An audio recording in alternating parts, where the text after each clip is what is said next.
caasho giira faarax waa hooyo u dhalatay wadanka Jabuuti oo muddo hal sano ku xanuunsaneysa Soomaaliya gaar ahaan caasimadda magaalada Muqdisho waxay jiiftaa 24 saac sariirtan waxa haya xanuun u badan uur ku jirta barar ayaa caloosha ka haya iyo caabuq nabra ah oo ku yaala jirkeeda ma kici karto garbaha ayaa laga galayaa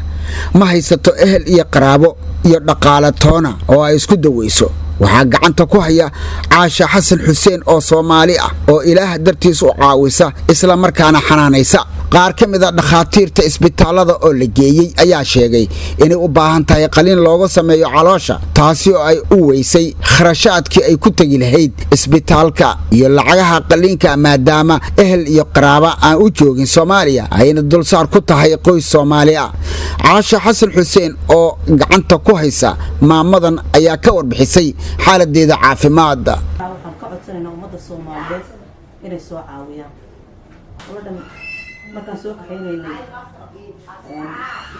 jirkeedu bedelnaa caloosheeda barar baa kaga jira xanuun gudaha iyo uu ka jirta ugu jiro weeyaan aad bayna u bararsan tahay caloosha ka bararsan tahay jirkeedu waxaan kule u bedelan yahay dad uma joogo meeshan qaraabo wax ehel ah oo meesha u joogo male Jabuuti ka imaaday way maxay daan nagu tiri familkeedu waa Jabuuti kulay ummadda Soomaaliyeed bay guud ahaan u baahan tahay caasho giira faarax oo aad u xanuunsaneysa ayaa ka codsatay ummadda Soomaaliyeed dawladda federaalka Soomaaliya inay ka caawiyaan kharashaadkii lagu daweyn lahaa ama ay ku tagi lahayd goobaha caafimaadka si loo badbaadiyo nolosheeda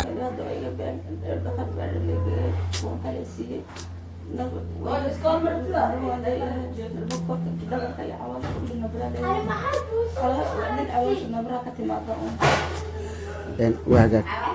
ما يوصل